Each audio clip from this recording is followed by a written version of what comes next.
నమస్కారం ప్రజలారా, మా యూట్యూబ్ ఛానల్. నా పేరు రాజు. ఈరోజు జనసేన ఆవిర్భావ సభ పిఠాపురం, కాకినాడ జిల్లా పిఠాపురంలో జరుగుతుందండి. 12వ ఆవిర్భావ సందర్భంగా ఈరోజు బహిరంగ సభ ఏర్పాటు చేయనున్నారు. పవన్ కళ్యాణ్ గారు 3:45 సభా ప్రాంగణానికి చేరుకుంటారు. అక్కడ 250 మంది కూర్చుండే స్టేజ్ ఏర్పాటు చేశారు. భోజనాలు కావచ్చు, నైట్కి కానీ మధ్యాహ్నానికి భోజనాలు ఏర్పాటు చేస్తారు. లక్షల మంది జన సైనికులు హాజరవుతారనేది తెలుస్తుందండి.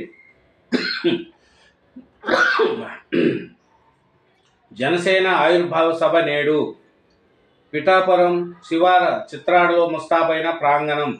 ప్రజలను దిశానిర్దేశం చేయనున్న అధినేత పవన్ కళ్యాణ్. జనసేన పార్టీ 12వ ఆవిర్భావ సభకు కాకినాడ జిల్లా పిఠాపురం మండలంలోని చిత్రాడ గ్రామంలో పేర్లు పూర్తయ్యాయి. అధికార కూటమి ప్రభుత్వంలో భాగస్వామ్యం అయ్యాక తొలిసారి ఆవిర్భావ సభ కావడం. జనసేన అధ్యక్షుడు పవన్ కళ్యాణ్ ఎమ్మెల్యేగా నెగ్గిన పిఠాపురం నియోజకవర్గ సభకు ఆతిథ్యం ఇస్తుండడంతో ప్రాధాన్యత సంతరించుకునింది. అది చూడండి. పార్టీ రాజకీయ వ్యవహారాల కమిటీ చైర్మన్ మంత్రి నారాయణ మనోహర్ సభా ఏర్పాట్లు పర్యవేక్షిస్తున్నారు. చిత్రాడలోని ఎస్బీ సిటీ వెంచర్లో భారీ ఎల్ఈడి తరహా వేదిక ఏర్పాటు చేశారు. ఈఐపీలు, ఈర మహిళలు, జన సైనికులు, పిఠాపురం నియోజకవర్గ ప్రజల కోసం వేరువేరు గ్యాలరీలు, హైవే పక్కన 8 చోట్ల ఎల్ఈడి తెరలు, వేదిక నుంచి 4 కిలోమీటర్ల దూరం వినిపించేలా ప్రత్యేక సౌండ్ సిస్టమ్ ఏర్పాటు చేశారు. ప్రవేశ మార్గాలకు డొక్కా సీతమ్మ, పిఠాపురం రాజ సూర్యారావు బహదూర్, మల్లాడి సత్యలింగం నాయక్ల పేర్లు పెట్టారు.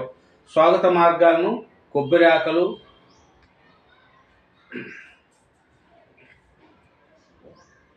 ఫ్లెక్సీలు, జెండాలతో అలంకరించారు. ట్రాఫిక్కి ఇబ్బంది లేకుండా పలు మార్గాల్లో చర్యలు తీసుకున్నారు.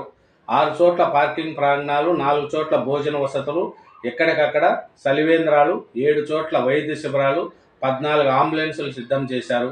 1700 మంది పోలీసులకు సహాయంగా 500 మంది పార్టీ వాలంటీర్లతో భద్రత. సభా ప్రాంగణంలో 70 చోట్ల సీసీ కెమెరాలు, 15 డ్రోన్లతో నిఘా ఏర్పాటు చేశారు.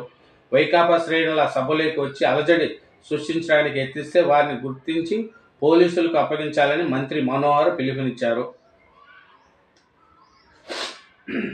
సభ మధ్యాహ్నం 3:30 నుంచి రాత్రి 10 గంటల వరకు సాగే అవకాశం ఉంది. తొలుత తెలుగు భాష ప్రాధాన్యతం, పార్టీ విశేషాల్లో సంస్కృతి కార్యక్రమాలు ఉంటాయి. చివరిలో పార్టీ అధ్యక్షుడు పవన్ కళ్యాణ్ కూటమి ప్రభుత్వం ప్రగతి ప్రదం, పార్టీ భవిష్యత్తు కార్యాచరణ వివరిస్తారు. పవన్ కళ్యాణ్ పర్యటన ఇలా: పవన్ కళ్యాణ్ శుక్రవారం మధ్యాహ్నం 3 గంటలకు మంగళగిరి నుంచి 3:45 గంటలకు చిత్రాడలోని ప్రాంగణానికి హెలికాప్టర్లో చేరుకుంటారు. సభ ముగిశాక రోడ్డు మార్గంలో వెళ్లి కాకినాడలోని జేఎన్టీ అతిథి గృహంలో రాత్రి బస చేస్తారు. శనివారం ఉదయం 9:30 గంటలకు కాకినాడలోని పోలీసుల కోర్ట్ మైదానం నుంచి హెలికాప్టర్లో బయలుదేరి 10:15 గంటలకు మంగళగిరి క్యాంపు కార్యాలయానికి వెళ్తారు.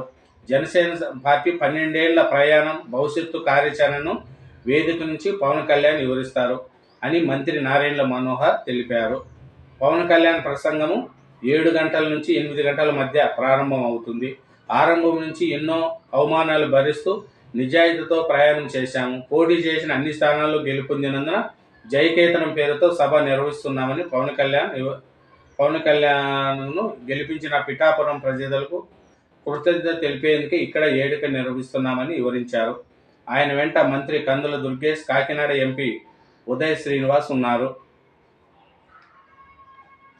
గుంటూరు జిల్లా ఆతోట్ల గ్రామ ఆదర్శ రైతు యార్డు బాపయ్య జనసేన పార్టీపై తన అభిమానం చాటు చేసుకున్నారు. జనసేన ఆవిర్భావ దినోత్సవం సందర్భంగా పార్టీ లోగోను తమ జనుమ తోటలో ఆవిష్కరించారు. జనుమ నారును సింహాధికారంలో పెంచి చుట్టూ ఉప ముఖ్యమంత్రి గత ఎన్నికల్లో 100% ఫలితాలు సాధించిన తీరును తీర్చిదిద్దారు. చూడండి, రైతు అంట గుంటూరు జిల్లాలో. అది పవన్ కళ్యాణ్ గారి యొక్క ఈరోజు 12వ ఆవిర్భావ దినోత్సవం. పార్టీ పెట్టి 12 సంవత్సరాలు అయింది ఇప్పటి వరకు. కాబట్టి ఈ 12వ ఆవిర్భావం తెలుగు రాష్ట్రాల్లోంచి లక్షల మంది జనాలు ఈరోజు వెళ్ళడానికి సిద్ధమయ్యారు.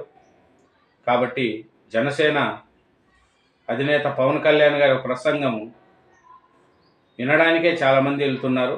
ఆయన ఏం మాట్లాడతారు, ఎలా మాట్లాడతారు, ఏం పరిస్థితి అని తెలుసుకోవడానికి. కాబట్టి ఇదేనండి జనసేన 12వ ఆవిర్భావ సమావేశంలో. మళ్ళీ ఏదైనా ఉంటే రేపు మళ్ళీ ఇంకో వీడియో ద్వారా తెలుసుకుందాం. Thank you very much. నా ఛానల్ సబ్స్క్రైబ్ చేయండి, నా వీడియో లైక్ చేయండి. Thank you.